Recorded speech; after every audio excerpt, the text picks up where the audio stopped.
Жетекшілеріміздің Мәскәү сөзінен шықмауы көз алдында. Қазір енді ауылдардағы татар мектептері де фәннәрне рус тілінде оқытуға көшіп келеді. Татарның талантлы баласы рус мектебінде оқый екен. Туған тілін камил білмәгәч, Аллаһ Тағаладан билеген екен аңа иҗат эше, шигырь, хикая язу дип таланты дип әйтеген сәләте. Ул рус тілінде яза башлый.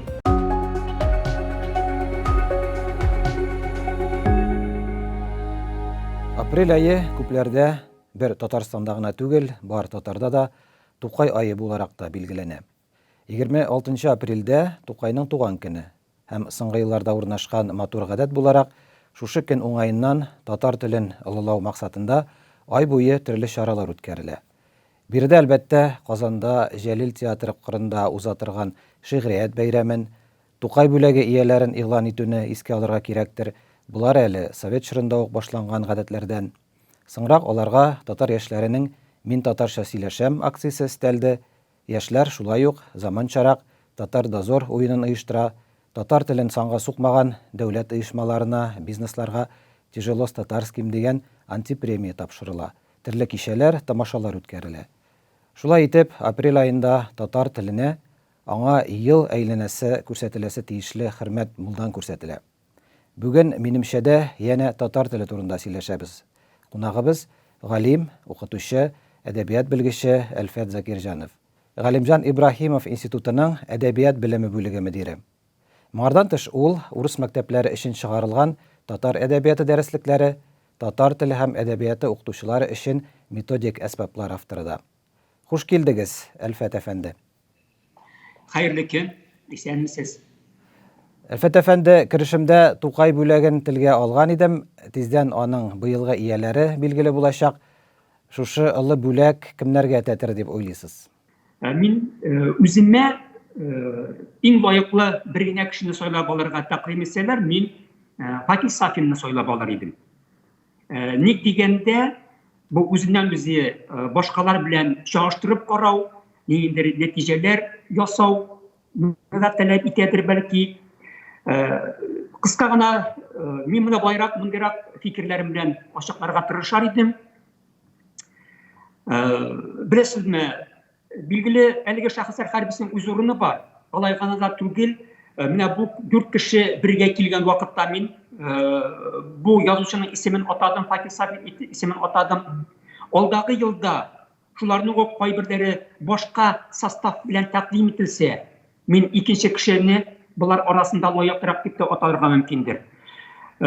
Инде Фатил абыйга тукталганда, аның саташып аткан таң исемле трилогиясе һәм Гөлҗиһан исемле повесте тәкъдим итилде. Бу әсәрләрне ул алдарак елларда язылса да, аларның язылганына инде 10 еллап вакыт үткән. Бердән шул ук саташып аткан таң булсын, Гөлҗиһан булсын, бүгенге көндә дә укучылар телендә. Ягъни ул вакыт сынавын үткән әсәрләр. Шулай әйтә алабыз. Юкса вакыт 10 көн генә, ләкин ул бар. Икенчедән, Фатил абыйның саташып аткан таңын мин тарихи биографик роман буларак жанрына кертеп карыйм. Һәм анда Дәүләтьяровның, Мәхәббәт Дәүләтьяровның эшчәнлеге, аның нәкъ менә Совет чорында, шушы Совет хакимияте, Сталинның шәхес культы тегермәнендә әйләндерелүгә курбан булуы, шушы фаҗигале язмышны татарның уяну дәвре 28 башындагы, аның күтәрелеше, милләт буларак үзен танып, инде үз дәүләтчелеген булдыру омтылышлары белән бәйле ачуы бер яктан тарихи планда татар язмышы белән бәйле, икенче яктан аерым кеше шәхесенең менә шундый үзгә бер синтезын уңышлы һәм әдәби сәнгате яктан уңышлы чараларда чагылдырган әсәр дип саныйм. Менә моны сез татар әдәбиятын белүче кеше буларак әйтеп бирдегез инде. Гомумән 9 кеше арасында сез бит әле татар буларак та фикерегезне белдерә аласыз. Анда Рушан абзый да бар, мисал өчен, башка язучылар гына түгел, шагыйрьләр генә түгел. Шушы 9 кеше арасыннан тагын күңелегезгә кем ята һәм сез аны лаеклы дип саныйсыз? Минем бар билгеле, алар tarmak talep ettirgen mümkündür. Ressamlar arasında şınlap da sizin de ismini eytede başladığınız Ruşan abi Şamsıddinov'ni min atar idim. Her halde onun eserleri özümün köngülümde de bola vakıttan derslikler bitlerinde orun olgan ayrı resimlerinden yaxşı tanış. Hem bir pürük kalıngan şunda daimi kurgezme bulanma gazete jurnallarda Süleyman'ın resimlerin daimi itibar etem. Talantlı buluğuna şiklenmeyeyim hem layık dep sanayım. Layıklılar arasındadır belki yolda, lakin benim için ul hem автор bularak yakın layıklı. Eğinde ikinci bir tarmak bularak men Kamal Tiyatro'nun tanılgan artistkası Danya Hanım Nurullina'nı atar idim. Mine bu üç şahısını men bu yılda Tukay bölümüne layık bulurlar deyip ümitlenim. Resmi dağbaşılar isimligine kirmegen, tik şulay da sizningçe Tukay bölegine layıklı tağın kimler var? Bilesizmi, eligi Tukay bölegi meselesi o şaktı katlavlı şekilde, benim de kaysidir bir çıkışımdan mı engeme vakitinde etkenim de var. Bilgili mine 1958 yılda Kapla Tukay isimindeki devlet bölegi buldurulgandan sonra yazıcılarga verilgen bölekni isimligin qarayız eken. Bu isimlikte çınlap da zor hem bilgili şahıslar hem miyalarının belki birisinde kiri qağırga jemimdir. Şu vakitte üz vakitinde birilmişe kalganlar isimliginde birinci şahıs var. Onların isimleri belki indi mina kadar da etilgenlerdir. Lakin ben yüzüm edebiyatçı hem edebiyat tarihinin öğrenişi olarak ayrıp ettirdim. Misal için Salih Battal. İsen vakitte o indi o layık idi, birliğe tiyiş idi. Onun Şirmişan yoklarında hem başka roman poemaları, şiiri romanları, onlar üz vakitinde hiç şeksiz edebiyat tarihinde bir direk iz kaldırgan eserler bulup durar. Tağın birisi onun benim karşımca tanılgan dramaturg Şerif Hüseyinov. Herhalde onun Zübeyde Eden balası en iyi kildi kübük eserleri bugün de Tatar tiyatrolarında unalıp gelen spektaküllerden hem uyum kileşek buğunda bu iki eserini misal için başka eserlerin iskalmayan şurakta da eli rahatlanıp sahneden koruya yaşaklar deyip uyulayım. Siz etken soruğa indi yakınlara kilemeyken bilgilimden min Kamal Kapla Tukay isimindeki devlet bölегine layık kandidatlarından şaklı buluğun kurem. Onlar arasında benim üzerinden köngülüme edip olarak, icatçı olarak, şahıs olarak ayrıca yakınları bulup Aydar Halim hem Fevziye Beyran vatıra. Min bu fikrini layık etkenim var idi kübük.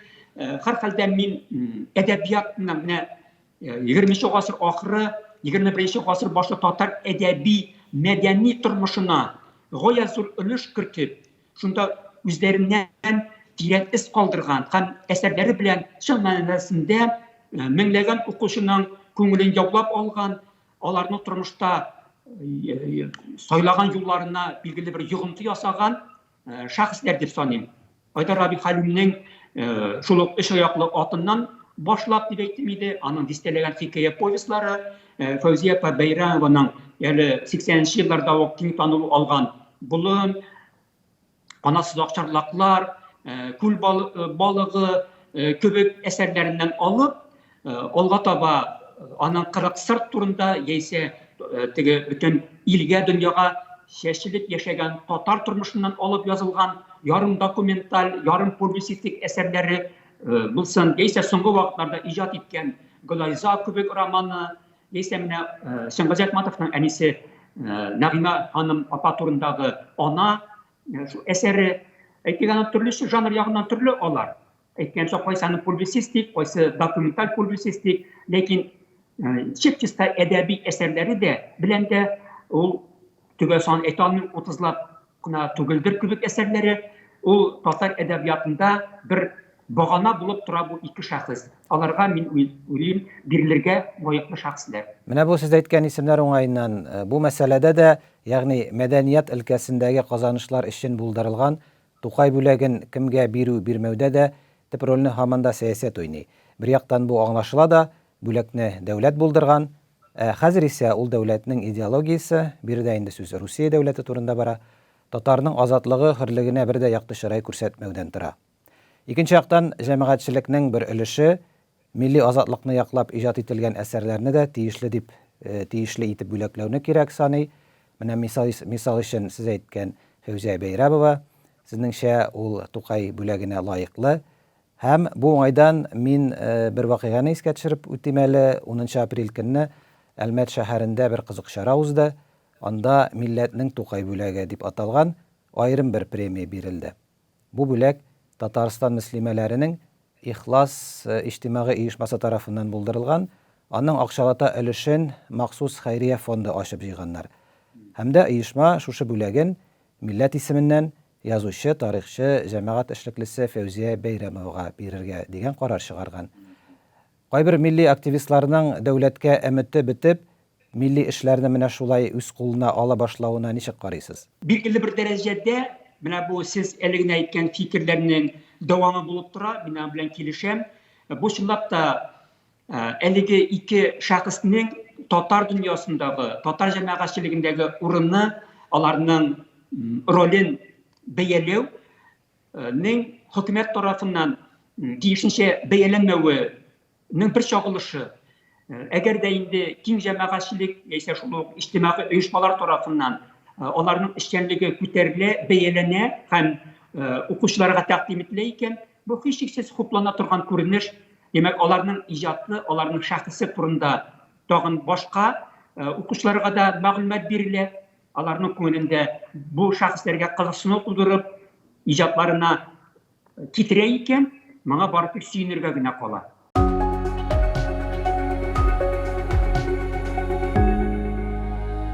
Әлфәт әфәнде, сезне менә азатлык тамашачылары белән таныштырганда урыс мәктәпләре өчен татар әдәбияты дәреслекләре чыгаруыгызны да телгә алган идем. Татар теленең дәрәҗәсен төшереп, аны өйрәнүне ихтияри эш итеп кенә калдырганнан соң, бу дәреслекләр хәзер кем өчен генә калды соң инде? Бу очракта шактый катлаулы четерекле сорау бирдегез, билгеле. Дөрес, соңгы 2-3 елда мин бу дәреслекләр төзү мәсьәләсенә бераз читтәрәк. Шулай булса да, узак еллар 10 ел мәктәптә эшләдем, 20 елдан артык федераль университетта студентлар укыттым. Әлеге 30 елдан артык укыту эшчәнлегемә нисбәтле мин барыбер укытучы булып калам, мин күңелем белән укытучы педагог булып калам. Һәм мәктәп дәреслекләренә дә игътибарым бик зур. Бүген дә мин аны кулга алам, ашам, укыйм, өйрәнәм дигән кебек. Әле бүген дә мин укучыларның олимпиадаларында актив катнашам, жюри рәисе буларак берничә ел дәвамында эшләп киләм. Инде менә мәктәптә туган телебезне, татар телен уку, әдәбиятын укыту мәсьәләсе барыбызның да инде ул авырткан урыны булып тора. Кызганыч ки, бүгенге көндә хәзер төрле мәктәпләрдә төрле уку планы буенча эшләү мөмкинлеге бар. Шуңа нисбәтле татар мәктәпләрендә татар теле әдәбиятына тиешле сандагы дәресләр алу мөмкинлеге булса, инде рус мәктәпләренең күбесе, ялгызмаса мин 3-нче номердагы план буенча эшли. Аның буенча бер атнага 2 татар теле һәм 1 әдәбият дәресе каралган. Шуның өстенә менә мин татар балаларында беренче чиратта милли үз ан тәрбияләүдә татар теле һәм әдәбияты дәресләреннән тыш тарих дәресләренең дә зур роль уйнавын ассыклап әйтәсем килә. Элегрәк елларда нәкъ менә безнең милли региональ компания дип аталган 3-нче күренеш булган вакытта программаларда әле Татарстан тарихы дип аталган предметкада урын табыла иде. Кызганыч ки, 2008 елдагы закон нигезендә милли региональ компания бетерелгәннән соң Татарстан тарихы да Рәсәй тарихы эчендә генә. Ятмаса мин ул 1 елга 10 сәгать күләмендә. Ләкин анысы да укытучы ихтиярындарак калдырылган. Ул дәресләрне гадәттә яз көненә төп курс үтелгәннән соң уны өйрәнәбез дип калдырыла да икән. Ул менә шулай дип минем ишетеп беләм инде. Беләбез, май аенда дәресләр алар бик нык кыскартылган булу сәбәпле бу дәресләрне укытуга вакыт калмый. Һәм кызганычы шунда ки, татар баласы үзенең зур тарихы барлыгын, бай тарихы, фаҗигале шул вакытта данлы тарихын, аның атаклы шәхесләрен белмичә үсә. Hem indi hadi Tatar edebiyatı dersleri de otnağa bir gine saat olgan vakıtta bolaga özünün Tatar ikendigin anlattu, edebiyatı, tarihi, sanatı aşağı onun konuline tuşlarını düşündürü, sindirünin kıyınlığını görüyoruz. Şuna Әйе, göre бу тарихка гына түгел, әлбәттә, бу географияга да карый, әйләнә-тирә мөхитка да карый. Элек балалар аны татар телендә үз тирәлеген өйрәнә иде, хәзер исә барысы да федераль программа аша үткәрелгәч, анда ни Курский, ни Казан барысы бергә өйрәтелә инде. Мәктәпләрдә татар теле һәм әдәбияты сәгатьләре кимегән, я гомумән юкка чыгарылган бер мәлдә бу татар телен һәм әдәбиятын өйрәнү фәненең киләчәгенә нинди йогынты ясый ала? Мәктәптә өйрәнеп өлгермәгәнне менә университетта гына никадәр өйрәтеп бетереп була. Indi сұрауыңызда bu мәселенің катлаулы да белгілі bir дәрәҗәдә авыр һәм кызганычлы дип әйтергә мөмкиндер булуы сизелеп тора. Чынлыкта мәктәптә әдәбият дәресләре инде балаларыбызның 80% хәзерге көндә, хәтта күбрәктер дә әле шәһәр мәктәпләрендә белем ала. Күбесе инде аның рус мәктәбендә укыгандыгын беләбез. Атнага 1 сәгать әдәбият. Димәк, ел дәвамында бала 7-8 авторның иҗатын өйрәнә өлкән сыйныфларда. Бу үз чиратында менә сез биргән сорау, гомумән татар әдәбияты, аны фән буларак борынгыдан алып бүгенгә кадәрге татар әдәбиятының барышын, үсеш үзгәреш үзенчәлекләрен өйрәнү, аның киләчәге перспективасы бармы дигән шушы шөбһәле сорауга да китерә.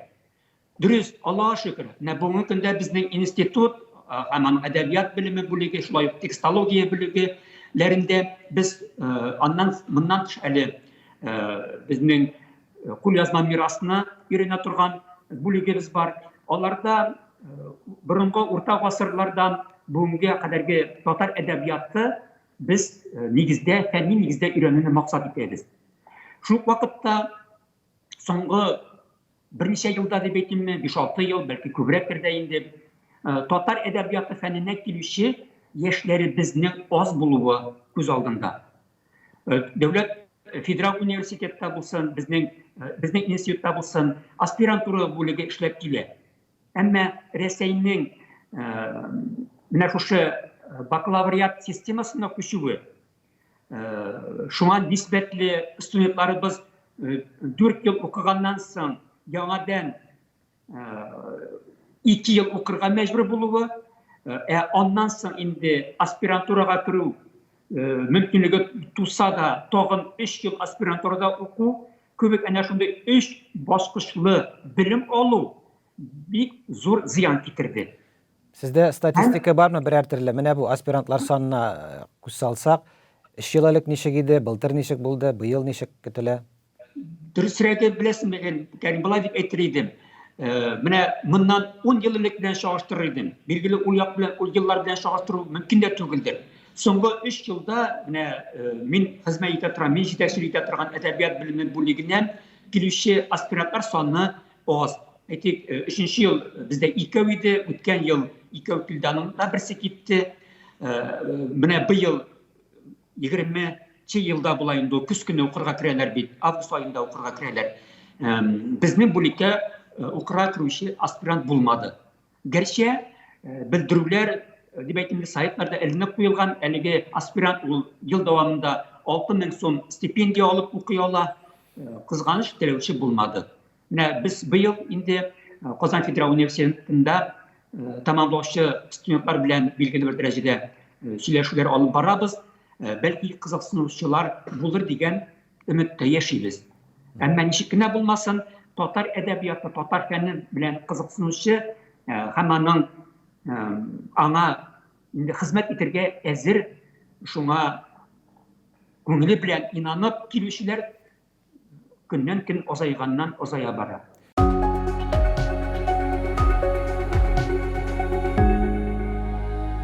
Күптән түгел генә бер интервьюгызда сез мәктәптә, төрле уку йортларында татар теленең укытылуы, аның булуы мөһим.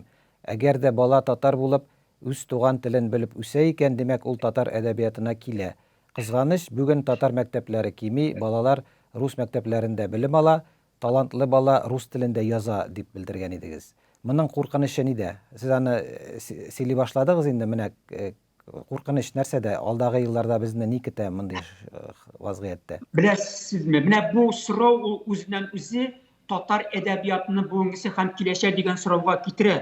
Чөнки татарның талантлы баласы рус мәктәбендә укый икән, туган телен камил белмәгәч, Аллаһ Тәгаләдән билгән икән аңа иҗат эше, шигырь, хикәя язу дип таланты дип әйтегез сәләте. Ул рус телендә яза башлый. Һәм безнең соңгы берничә ел дәвамында барган бәхәс ул татар әдәбияты милли әдәбият буларак ул кайсы телдә булырга тиеш дигән сорауга килеп тә чыгабыз. Мисал өчен бүгенге көндә бу сорауга бәйле без сезнең белән ятмасам мин әңгәмә бәлки бер курганда булганыбыздыр. Чуваш, Мари, Удмурт, Мордва телләрендә инде әгәр дә кеше үзен шул милләт вәкиле дип санаса, русча язса да, һәм аның иҗатында милли яшәеш чагылыш таба икән, алар аны милли язучы дип саныйлар. Бүгенге көндә татар әдәбиятының мөмкинлекләре шундый ки, безнең әле Аллаһка шөкер әдәбиятка килүчеләр саны шактый. Шуңа күрә без бүген татар әдәбияты ул татар телле әдәбият дигәнне кычкырып әйтәбез һәм шундый булып калуын телибез. Әмма сезнең биргән сорауда 1 ел, 2 ел, 5 ел менә хәзер әдәбият укыту бик нык киметелгән халәттә, шәһәр мәктәбендә балаларыбызның зур күпчелеге укыган халәттә татар баласы кайсы телдә язачак дигән сорау туа. Димәк, без хәзер рус телендә язган балаларны син татар язучысы түгел дип читкә кага башлыйбыз икән, ул вакытта үзеннән үзе әлеге каршылыклы мәсьәләгә килеп чыгабыз. Ул күңел белән, җаны тәне белән татар бит дип әйтә ул.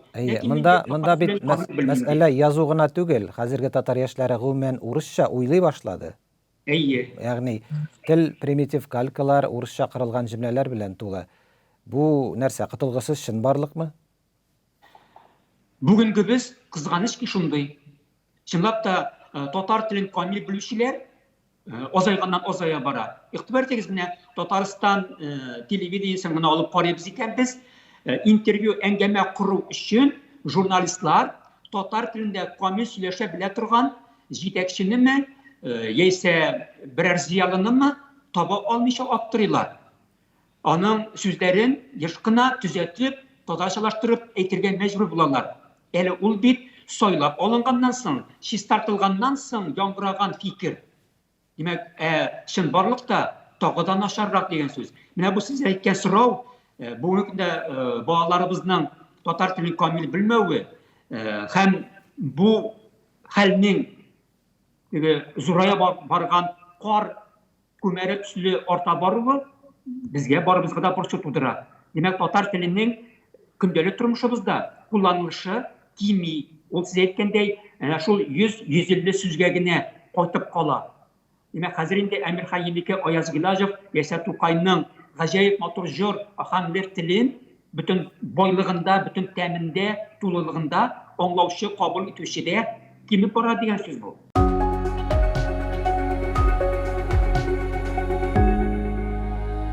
Бар сөйләшүдә татарда хәзер шул тел язмышына килеп терәлә. Карыйбыз ки, күрәбез ки, хакимият татар телен саклауда үзен бик сак тота. Күпләр өчен бу үзенә күрә бер куркаклык билгесе, әле Тукай әйтеп калдырган, тотса Мәскәүләр якаңның типик шагылышы. Татар түрәләре бүгенге көндә нәрсә эшли алыр иде соң? Менә сез ничек күрәсез бу вазгыятны? Нәрсә эшли алыр иде, ләкин эшләүдән курка?